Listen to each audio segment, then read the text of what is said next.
Puji nama Tuhan ya. Kita semua ada, boleh ada ini karena berkat dan anugerah Tuhan. Dan memulai hari ini kita lebih dulu mendengar firman Tuhan. Mari sama-sama kita buka Amsal pasal yang ke-20 ayat 1 sampai dengan ayat yang ke-30. Saya memberi judul firman Tuhan pagi hari ini yaitu hikmat yang membimbing ya. Ada 30 ayat dan saya menjadikan 3 bagian di sini tentang hikmat yang membimbing. Ayat 1 sampai dengan ayat yang ke-4.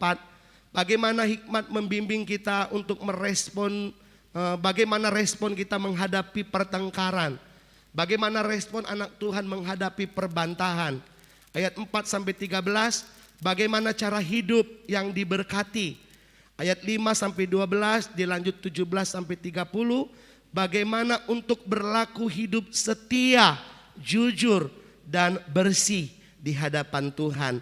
Nah, saudaraku, kita diberkati hari-hari ini dalam kitab Amsal tentang hikmat. Hikmat sungguh baik, hikmat membimbing kita dalam meresponi pertengkaran, perbantahan dalam hidup yang diberkati. Hikmat membimbing kita untuk berlaku setia, untuk berlaku bersih dan jujur di hadapan Tuhan. Dan ketiga hal ini yang akan saya bahas, tidak ada hubungannya saudaraku antara bagian 1, 2 dan 3 ya. Dan tetapi dari sini kita akan mendapatkan berkat yang luar biasa. Yang pertama, meresponi pertengkaran atau perbantahan. Saya akan bacakan ayat 1, 2 dan 3 demikian firman Tuhan. Anggur adalah pencemooh, minuman keras adalah peribut, tidaklah bijak orang yang terhuyung-huyung karenanya. Ayat 2. Kegentaran yang datang dari raja adalah seperti raung singa muda. Siapa membangkitkan marahnya membahayakan dirinya. Ayat 3. Terhormatlah seseorang jika ia menjauhi perbantahan, tetapi setiap orang bodoh membiarkan amarahnya meledak. Nah, dari ketiga ayat ini menjelaskan anggur adalah pencemooh, minuman keras adalah peribut. Nah, saudaraku, minuman keras dapat membuat orang terhuyung-huyung. Di situ dikatakan, ya. Saya tidak membahas secara hurufiah, tetapi ada makna tentang orang-orang yang mabuk oleh karena minuman keras. Nah, perilaku orang mabuk, saudaraku. Perilaku orang mabuk tentunya perkataannya itu mencemooh. Perkataannya itu enggak beraturan, menyinggung orang lain, ya, membuat orang lain sakit hati, membuat keributan, itu orang mabuk. Ya, kalau di tetangga kami kalau ada orang mabuk, maksud saya bukan di Tegal, di sana, aduh bikin ribut, tengah malam bikin ribut sampai dini hari bikin ribut. Nah, perilaku orang mabuk juga hilang kesadaran. Ada yang pingsan, ada yang tumpah-tumpah dan lain sebagainya. Ada juga mengamuk, menyakiti orang lain dengan tindakannya, ya, dan tidak ada rasa malu. Nah, kalau saudara menemukan hal ini, bukan berarti dia sedang mabuk anggur. Kalau dia tiba-tiba datang marah-marah, tiba-tiba diam tanpa sebab, jangan-jangan orang tersebut lagi mabuk, seperti itu. Pernah saudara temukan di tempat kerja, di tetangga saudara, tiba-tiba omongannya mencemooh, tiba-tiba perilakunya nggak tahu malu. Nah, jangan-jangan dia sedang mabuk. Nah, saudaraku, perbuatan seperti ini tentunya mendatangkan masalah buat orang di sekitarnya. Contoh, suami pulang kerja. Ketika suami pulang kerja marah, tiba-tiba marah sama istri, sama anak. Saudaraku, bagaimana sikap kita meresponi ini? Bagaimana cara kita menanggapi ini? Kalau kita salah meresponi, maka yang terjadi adalah pertengkaran. Maka hal yang terjadi adalah perselisihan, perbantahan. Hal yang harus kita lakukan di ayat yang ketiga, respon orang percaya, dikatakan terhormatlah seseorang jika ia apa? Menjauhi perbantahan. Nah, artinya respon orang percaya seharusnya menjauhi perbantahan. Dalam arti menjauhi di situ, berdiam di kemahmu. Diam saja. Jadi kalau ada orang-orang mulutnya mencemooh, orang-orang yang tiba-tiba marah, tiba-tiba diam, tiba-tiba berbuat kasar, sikapnya nggak tahu malu. Respon kita orang percaya, yuk kita belajar menjauhi. Artinya diam di kemamu, diam, nggak usah diladeni, nggak usah ditanggapi, saudaraku. Karena bagi orang yang diam, respon yang baik itu akan dipuji, terhormat. 2 Timotius 2 ayat 23 sampai 26 dikatakan, hindarilah soal-soal yang dicari-cari, yang bodoh, tidak layak. Engkau tahu bahwa soal-soal itu menimbulkan pertengkaran. Sedangkan seorang hamba Tuhan tidak boleh bertengkar, tetapi harus ramah terhadap semua orang. Ia harus cakap mengajar, sabar. Dan dengan lemah lembut dapat menuntun orang yang suka melawan. Sebab mungkin Tuhan memberikan kesempatan kepada mereka untuk bertobat, untuk memimpin mereka sehingga mereka mengenal kebenaran. Ayat terakhir 26. Dan dengan demikian mereka menjadi sadar kembali karena terlepas dari jerat iblis yang telah mengikat mereka pada kehendaknya. Ya, tadinya mabok, ya. Jangan diladeni, jangan direspon, diam. Ya, cari waktu karena suatu hari dia sadar, ya, dibawa menjadi lebih baik. Inilah hikmat mengajarkan kita bagaimana meresponi pertengkaran, perbantahan. Yang kedua, hidup yang diberkati. Ya, ayat 4. Demikian firman Tuhan.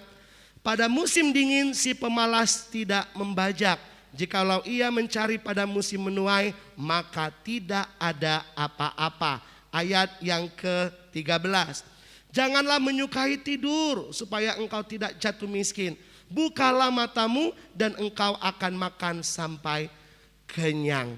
Nah, kemalasan menghalangi orang untuk mengerjakan pekerjaan yang dibutuhkan. Seperti halnya membajak, menabur. Tetapi kemalasan, saudaraku, itu membuat orang,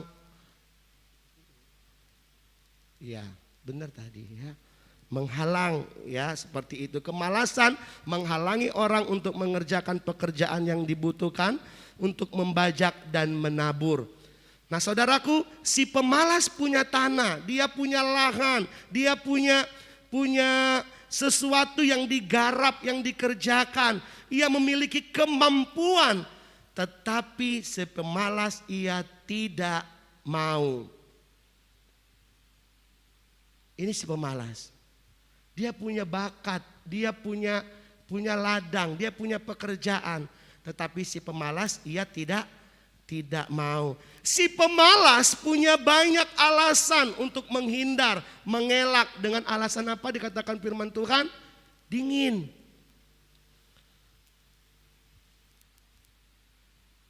Ya, dingin. Alasan dingin pada waktu itu, dingin itu ada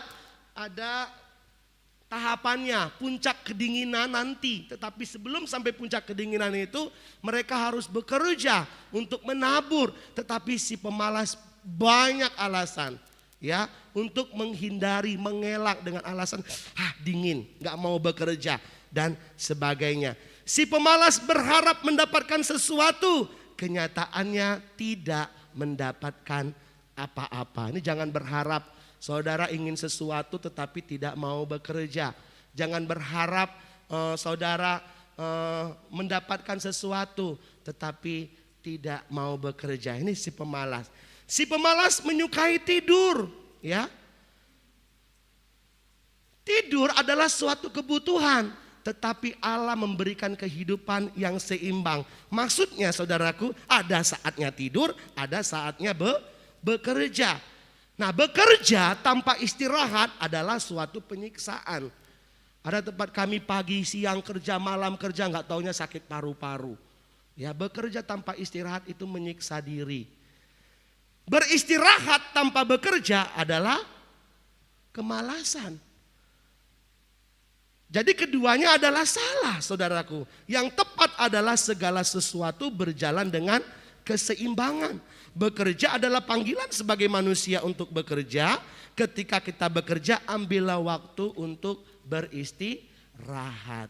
Jangan jadi pemalas, nggak mau, banyak alasan, sukanya tidur dan sebagainya. Nah, dari penjelasan ini kita dapatkan bagaimana hikmat menunjukkan kita untuk hidup yang diberkati. Apa saudaraku hidup yang diberkati? Banyak kunci untuk hidup diberkati. Salah satunya jangan malas. Dikatakan ayat 13 tadi, bukalah matamu dan engkau akan makan sampai kenyang. Ini hikmat membawa kita, membimbing kita untuk hidup diberkati. Jangan malas. 2 Tesalonika 3 ayat 10, Paulus menjelaskan kepada jemaat Tesalonika untuk terus berdoa dan bekerja. Sebab juga waktu kami berada di antara kamu, kami memberi peringatan ini kepada kamu. Jika seorang tidak mau bekerja, janganlah ia makan. Jadi ada jemaat Tuhan hidupnya tidak teratur, tidak disiplin, ya. Ada yang tidak mau bekerja, tapi Rasul Paulus memberi contoh, kami pun bekerja. Kalau orang tidak mau bekerja, janganlah ia makan. Yang terakhir, yang ketiga, yaitu berlaku setia, bersih, dan jujur. Nah, saudaraku, bicara soal setia, ayat yang ke-6. Banyak yang menyebut diri baik hati, tetapi orang yang setia siapakah menemukannya? Bicara tentang bersih. Ada orang mengaku dirinya, ayat 9, siapakah yang dapat berkata, aku telah membersihkan hatiku, aku tahir daripada dosaku. Ya, bicara hidup bersih bukan hanya pengakuan, aku udah bersih, hatiku udah tahir. Bicara soal jujur, itu dapat terlihat ayat 11. Anak-anak pun sudah dapat dikenal daripada perbuatannya, apakah bersih dan jujur kelakuannya. Nah, dari 3 hal ini, setia, bersih, dan jujur, tidak dapat hanya dinilai dari kasat mata. Karena 3 hal ini juga berhubungan dengan hati. Bicara soal hati, hanya Tuhan yang dapat menyelidiki. Ya, dalamnya hati seperti air yang dalam. Dalamnya laut dapat diukur, dalamnya hati siapa yang tahu? Nggak ada yang tahu dalamnya hati, tapi Tuhan Maha tahu. Berusaha untuk kelihatan baik, dikatakan tadi banyak orang mengaku dirinya baik hati, kelihatan baik. Tetapi kesetiaan itu Tuhan lihat sampai ke dalam dasar hati kita. Ya. Mengaku aku bersih, aku tahir.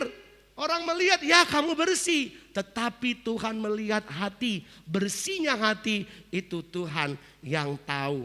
Tetapi Tuhan menghendaki satu timbangan dan satu takaran. Saudaraku, ayat 10 dikatakan seperti ini. 2 macam batu timbangan, 2 macam takaran, kedua-duanya adalah kekejian bagi Tuhan. Artinya Tuhan menghendaki hanya satu timbangan, satu takaran. Jangan ada 2 timbangan, jangan ada 2 takaran. Artinya saudaraku, hidup yang berhikmat dalam setia, bersih, dan jujur hendaknya bukan hanya berlaku saat kita melayani, berlaku saat kita beribadah, berlaku saat kita ada di gereja. Sementara di hari yang lain, di kehidupan di luar sana, kehidupan sehari-hari kita hidup dengan cara yang berbeda, dengan timbangan yang lain. Itu suatu kekejian di hadapan ini. Hidup jujur, setia, ya bersih, tapi pulang dari tempat ini Tuhan tidak mau kita pakai timbangan dan ukuran yang lain. Nah saudaraku, Tuhan mengetahui setiap hati kita. Ayat 5 dikatakan seperti ini. Rancangan di dalam hati manusia seperti air yang dalam, tetapi orang yang pandai tahu menimbahnya. Saudara bisa menimbah hati saya? Bisa tahu hati saya? Tuhanlah yang pandai, yang mengetahui setiap hati manusia. Ayat yang selanjutnya dikatakan ayat 8. Raja yang bersemayam di atas kursi pengadilan dapat mengetahui segala yang jahat dengan matanya.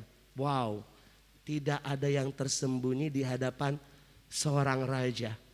di hadapan Tuhan. Ayat 26 dikatakan raja yang bijak dapat mengenal orang-orang fasik dan menggilas mereka berulang-ulang. Dari 3 ayat ini disinggung bagaimana Tuhan itu tahu sampai kedalaman hati kita.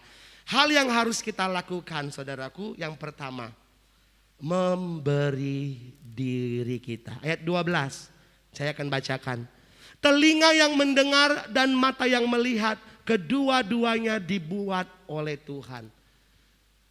Kalau Tuhan tahu dari dalam hati kita, seluruh kehidupan kita, hal yang harus kita lakukan, kita mau memberi diri.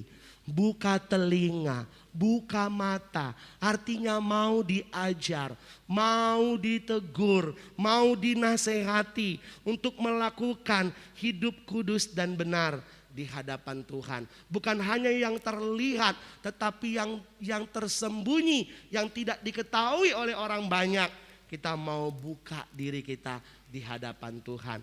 Hal yang harus dilakukan yang kedua, koreksi diri. Ayat 27, roh manusia adalah pelita Tuhan yang menyelidiki seluruh lubuk hatinya. Nah saudaraku, di sini dikatakan hati nurani itu nggak bisa dibohongi ya. Ya, dikatakan roh yang ada di dalam manusia itu adalah pelitanya Tuhan yang dapat diketahui oleh Tuhan. Itu sebabnya yang kedua, kita belajar koreksi diri kita, koreksi hati kita. Kalau kita mengaku kita baik, apakah kita sudah setia? Kalau kita bilang ke orang-orang, aku bersih kok, apakah kita udah bersih di dalam hati kita? Aku jujur, apakah kejujuran itu sudah ada dalam hati kita? Koreksi diri kita. Yang ketiga, datang kepada Yesus. Memang tidak ada kata Yesus di Amsal, tetapi ayat 30 dikatakan seperti ini. Bilur-bilur yang berdarah membersihkan kejahatan, dan pukulan membersihkan lubuk hati. Ini mengandung nubuatan tentang bagaimana ya pengorbanan Yesus, darah Yesus mampu membersihkan segala sesuatu di dalam kehidupan kita. Datang kepada Yesus. Di Yesaya 53 ayat 5 dikatakan demikian. Tetapi dia tertikam oleh karena pemberontakan kita. Dia diremukkan oleh karena kejahatan kita. Ganjaran yang mendatangkan keselamatan bagi kita ditimpakan kepadanya, dan oleh bilur-bilurnya kita menjadi sembuh. Tetapi ini Yesus belum disalib. Ketika Yesus disalib, dikatakan di 1 Petrus 2 ayat 24, bukan menjadi saudaraku, tetapi kamu telah sembuh. Datang kepada Dia, ya, Dia akan membersihkan seluruh kehidupan kita, dan kita menjadi hidup yang setia, bersih, jujur di hadapan Tuhan. Kesimpulannya, kita butuh hikmat Tuhan, kita butuh pribadi Yesus firman itu, baik dalam kehidupan kita, ya saudaraku, dalam pergaulan kita, kehidupan pribadi supaya diberkati, kehidupan yang berkenan untuk setia, bersih dan jujur di hadapan Tuhan. Tuhan sertaku